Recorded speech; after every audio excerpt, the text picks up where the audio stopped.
بسم اللہ الرحمن الرحیم۔ یہاں پر کل ہم نے 2 آیات پڑھی تھی جس سے قادیانی باطل استدلال کرتے ہیں کہ محمد صلی اللہ علیہ وسلم کے بعد بھی نبیوں کا سلسلہ جاری ہوگا۔ ان کے اس استدلال کے باطل استدلال کا ہم نے جواب دیا تھا، اور ان کے غلط استدلال کو ہم نے دلیل کے ساتھ اور صحیح معنی کے ساتھ ختم کیا تھا۔ اب یہاں پر اجرائے نبوت یعنی نبوت کا جاری ہونا، اجرائے نبوت پر چند آیات جس سے قادیانی کے باطل شبہات اور ان کے علمی تحقیق کا جواب ہے۔ آیت نمبر 1، قادیانی قرآن مجید کی مندرجہ ذیل آیات سے باطل استدلال کرتے ہوئے کہتے ہیں کہ امت محمدیہ میں قرب قیامت ایک اور نیا رسول قادیان میں پیدا ہوگا اور وہ لوگوں کی اصلاح کرے گا۔ قادیانی کہتے ہیں کہ دیکھو قرآن پاک کی اس آیت سے آگے جو آیت آنے والی ہے کہ اس آیت سے ثابت ہوگا کہ قرب قیامت ایک نیا رسول آئے گا، اور اس نیا رسول سے مراد مرزا غلام احمد قادیانی ہے۔ قادیانی کس آیت سے استدلال کرتے ہیں؟ وہ کہتے ہیں کہ قرآن پاک کی آیت ہے هو الذی بعث فی الامیین رسولا منہم یتلو علیہم آیاتہ ویزکیہم ویعلمہم الکتاب والحکمہ وَإِن كَانُوا مِن قَبْلُ لَفِي ضَلَالٍ مُبِينٍ وَآخَرِينَ مِنْهُمْ لَمَّا يَلْحَقُوا بِهِمْ وَهُوَ الْعَزِيزُ الْحَكِيمُ۔ سورہ جمعہ آیت نمبر 2 اور 3۔ ترجمہ: وہی ہے جس نے امی لوگوں میں انہی میں سے ایک رسول بھیجا جو ان کے سامنے اس کی آیتوں کی تلاوت کرے اور ان کو پاکیزہ بنائے، اور انہیں کتاب اور حکمت کی تعلیم دی، اور ان میں سے کچھ اور بھی ہے جو ابھی آ کر ان سے نہیں ملے، وہ بڑے اقتدار والا، بڑی حکمت والا ہے۔ اب اس سے قادیانی کیسے استدلال کرتے ہیں؟ وہ کہتے ہیں کہ قرآن مجید کی اس آیت سے جو باطل استدلال کرتے ہوئے کہتے ہیں کہ امت محمدیہ صلی اللہ علیہ وسلم میں قرب قیامت ایک اور نیا رسول قادیان میں پیدا ہوگا اور وہ لوگوں کی اصلاح کرے گا۔ اب نمبر 1، پہلی بات ہے کہ ہر کسی کے ذہن میں یہ بات سمجھ آنے والی ہے کہ دیکھو اس میں کہاں پر لکھا ہوا ہے کہ قرب قیامت ایک نیا رسول آئے گا؟ ٹھیک ہے، ایک تو ان کی یہ بات غلط ہے۔ نمبر 2، اچھا اب اس کا ہم جواب دیں گے۔ اگر اس آیت کی تفسیر القرآن بالقرآن دیکھیں تو ہمیں پتہ چلتا ہے کہ یہ آیت کریمہ دراصل اس دعا کا جواب ہے جو حضرت ابراہیم علیہ السلام نے اپنی اولاد کے لیے مانگی تھی۔ آپ ایک بات سمجھیے کہ تفسیر کی قرآن پاک کی سب سے اچھی تفسیر قرآن پاک خود کرتا ہے۔ قرآن پاک کی ایک آیت کی تفسیر اللہ تعالیٰ اسی آیت کی تفسیر دوسرے آیت میں خود اچھی طرح بیان کرتا ہے۔ اس کے بعد صحیح تفسیر احادیث سے ہوا کرتی ہے۔ سب سے پہلے قرآن پاک اپنی تفسیر خود کرتا ہے، اس کے بعد احادیث قرآن پاک کی تفسیر کرتا ہے، اور نمبر 3 تیسرے درجے پر علماء، فقہاء، مجتہدین، صحابہ کرام، یہ لوگ جو تفسیر کرتے ہیں ان کا درجہ ہے۔ تو سب سے پہلے ہم نے دیکھنا ہے کہ کیا اس آیت کی تفسیر قرآن پاک نے خود کی ہے؟ تو ہمیں پتہ چلتا ہے کہ دیکھو ابراہیم علیہ السلام نے دعا مانگی تھی کہ ربنا وابعث فیہم رسولا منہم یتلو علیہم آیاتک ویعلمہم الکتاب والحکمت ویزکیہم۔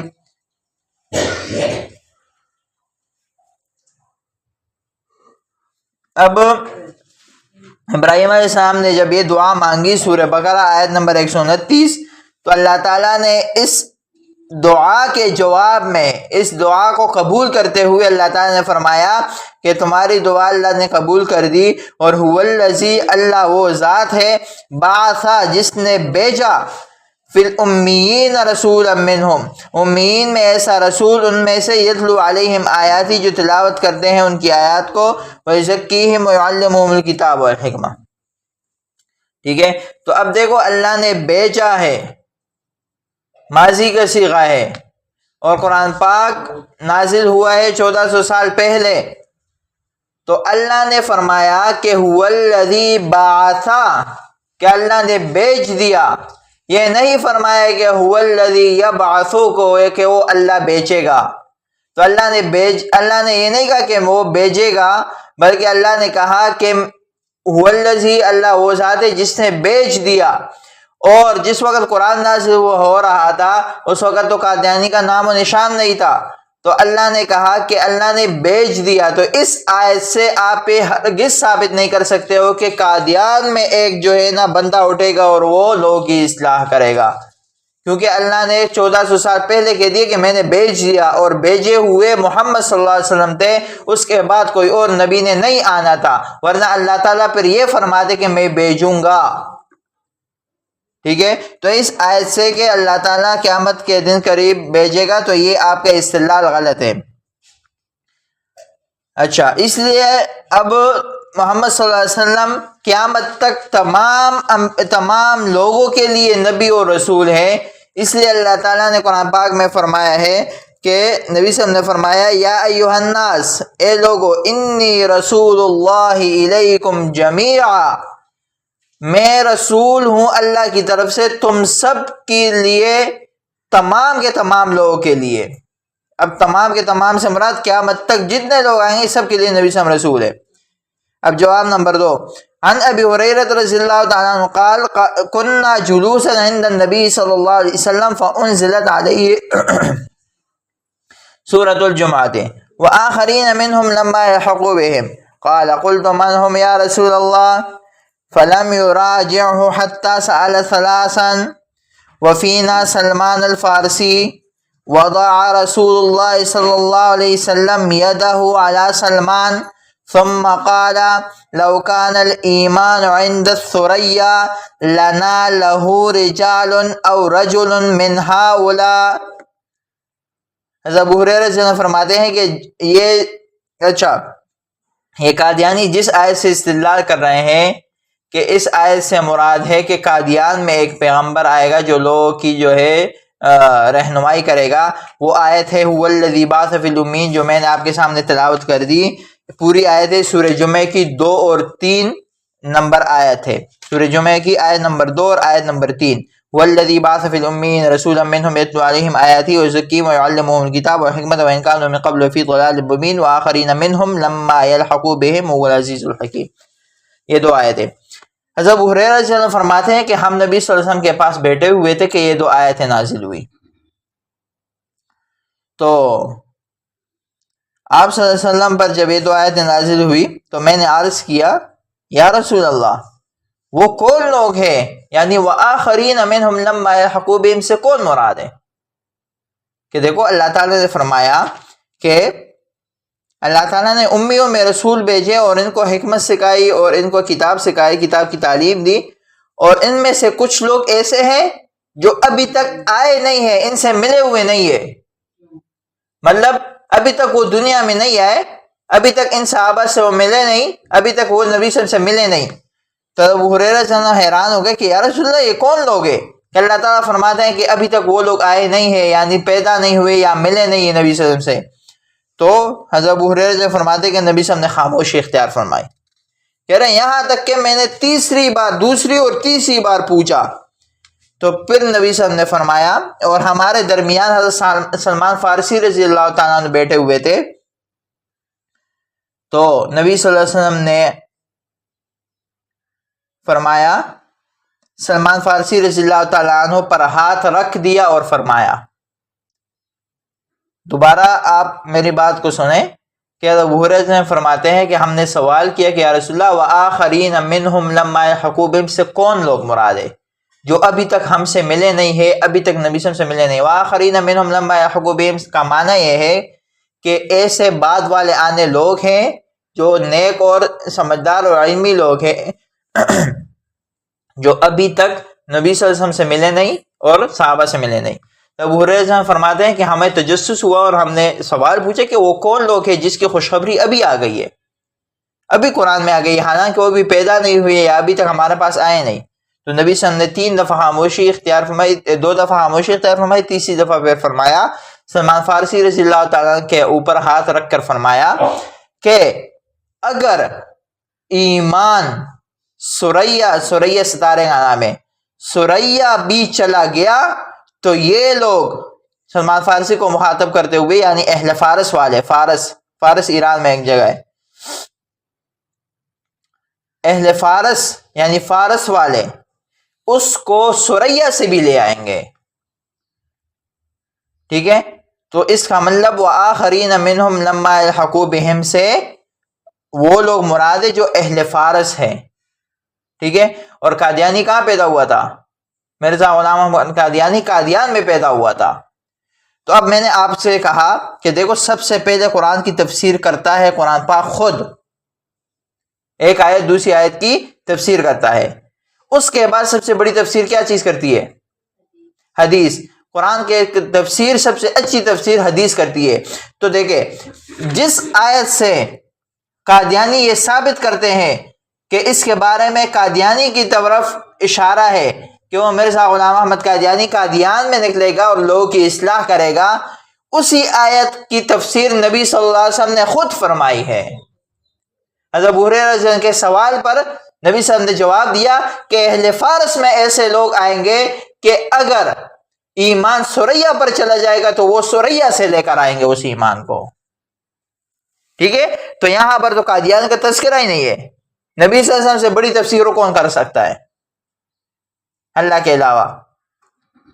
تو اب حدیث نے خود اس آیت کی تفسیر کی کہ اس سے قادیان وادیان کچھ نہیں مراد, اس سے اہل فارس کے لوگ مراد ہے. اور آپ کو ایک اور پتے کی بات بتاؤں, ہمارے امام صاحب امام ابو حنیفہ رحمۃ اللہ علیہ حضرت سلمان فارسی کے نسل میں سے.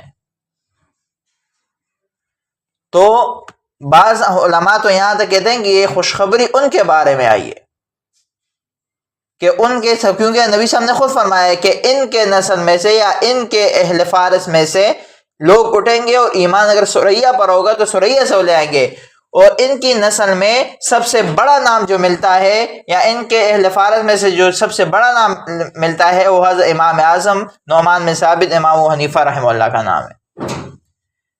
ٹھیک ہے, تو اب دیکھو یہاں پر, اب وہ بھی تو پیغمبر نہیں تھے, وہ تو ایک امام تھے, ایک اللہ کے ولی تھے, ایک فقیہ تھے. ایسا بھی نہیں کہ اس کو کوئی پیغمبر بنائے, پیغمبر نبی صلی اللہ علیہ وسلم کے بعد اور کوئی نہیں آ سکتا. لیکن جہاں تک بات علم اور حکمت اور وہ علوم کی بات ہے تو وہ تو قیامت تک آ سکتے ہیں, لیکن نبوت نہیں آ سکتی. لوگوں کی اصلاح علماء کر سکتے ہیں لیکن کوئی نبی نہیں آ سکتا. تو لہٰذا اس آیت کا جو استدلال قادیانیوں نے کیا ہے وہ غلط ہے, اور اس کا غلط ہونا قرآن سے بھی ثابت ہے اور حدیث سے بھی ثابت ہے. اس سے بڑی کوئی دلیل ہو نہیں سکتی کسی کی دلیل کو غلط ثابت کرنے کے لیے. اب آگے حضرت عیسیٰ علیہ السلام کے بارے میں جو ہمارا عقیدہ ہے کہ مسئلہ رفع و نزول سیدنا عیسیٰ رضی اللہ تعالیٰ عیسیٰ علیہ السلام پر چند ابتدائی گزارشات. مسلمانوں کا عقیدہ کیا ہے؟ مسلمانوں کا اجماعی عقیدہ یہ ہے کہ سیدنا عیسیٰ علیہ السلام کو یہود نہ قتل کر سکے اور نہ صلیب دے سکے, یعنی نہ سولی چڑھا سکے, بلکہ اللہ تعالیٰ نے ان کو آسمان پر اٹھا لیا اور اب وہ قرب قیامت واپس زمین پر تشریف لائیں گے. ہمارا عقیدہ قرآن سے, حدیث سے, اجماع سے اور تواتر سے ثابت ہے. ٹھیک ہے, قرآن سے ثابت ہے, فَلَمْ تَقْتُلُوهُمْ وَلَكِنَّ اللَّهَ نہیں وہ وَقَوْلِهِمْ إِنَّا قَتَلْنَا الْمَسِيحَ عِيسَى ابْنَ مَرْيَمَ رسول اللہ وما قتلوه وما صلبوه ولكن شبه لهم. اللہ تعالیٰ نے صاف فرمایا وما قتلوه, نہ قتل کیا گیا ہے اس کو, وما صلبوه, نہ ان کو سولی چڑھا کے دیا گیا ہے, وما صلبوه ولكن شبه لهم, لیکن ان کو اشتباہ ہوا ہے. اور آگے پھر فرماتے بل رفعه الله الیہ, اللہ تعالیٰ نے اس کو اپنی طرف اٹھا لیا ہے. یہ ہمارا عقیدہ ہے. قادیانیوں کا عقیدہ کیا ہے؟ قادیانیوں کا عقیدہ یہ ہے کہ یہود نے سیدنا عیسیٰ علیہ السلام کو صلیب پر چڑھا دیا ہے، ٹھیک ہے، اور 2 گھنٹوں تک وہ صلیب پر رہے۔ ان کے جب عقیدہ پڑھیں گے نا حیرانگی ہوگی آپ کو۔ سنیں آگے آگے نمونے آ رہے ہیں ان کے۔ کہتے ہیں کہ عیسیٰ علیہ السلام کو سولی پر صلیب پر چڑھایا گیا، 2 گھنٹے صلیب پر رہے، لیکن وہ صلیب پر چڑھنے کی وجہ سے قتل نہیں ہو سکے بلکہ زخمی ہو گئے، ٹھیک ہے۔ 2 گھنٹے کے بعد آپ کو صلیب سے زخمی حالت میں اتارا گیا، پھر آپ کو ایک غار میں لے جایا گیا، وہاں آپ کی مرہم پٹی کی گئی، پھر آپ صحت یاب ہو گئے۔ اس کے بعد سیدنا عیسیٰ علیہ السلام اپنی والدہ حضرت مریم کو ساتھ لے کر فلسطین چلے گئے، فلسطین سے افغانستان کے راستے سے کشمیر چلے گئے۔ کون؟ حضرت عیسیٰ علیہ السلام، ٹھیک ہے۔ سب سے پہلے تو صلیب پر چڑھے۔ اچھا، یہ عقیدہ حیران کن بات ہے، پوری دنیا میں کسی کا نہیں ہے یہ عقیدہ، نہ مسلمانوں کا ہے، نہ عیسائیوں کا ہے، نہ یہودیوں کا ہے، ٹھیک ہے۔ اچھا، عیسائیوں کا جو عقیدہ ہے وہ یہ عقیدہ ہے، وہ کہتے ہیں کہ وہ سولی چڑھ گئے، ٹھیک ہے، اور وہ ہمارے لیے قربان ہو گئے۔ وہ بھی یہ نہیں کہتے کہ وہ جو ہے زخمی ہو گئے، اتر گئے، مرہم پٹی ہو گئی، پھر فلسطین چلے گئے، پھر افغانستان چلے گئے، پھر آخر میں کشمیر چلے گئے۔ وہ دنیا کے سیر پر تھوڑی نکلتے ہیں، ٹھیک ہے۔ تو یہ عقیدہ دنیا میں کسی کا نہیں، یہ صرف ان خبیثوں کا ہے جو غلط عقیدہ ہے، جو عقل بھی نہیں مانتی کہ وہ اپنے ماں کو لے کر پھرتے رہے پوری دنیا میں۔ جہاز تھوڑی تھا ان کے پاس، اس وقت گھوڑے اور گدھے یہی چیزیں تھی۔ تو لہٰذا وہ کہتے ہیں کہ کشمیر چلے گئے۔ پھر کیا ہوا؟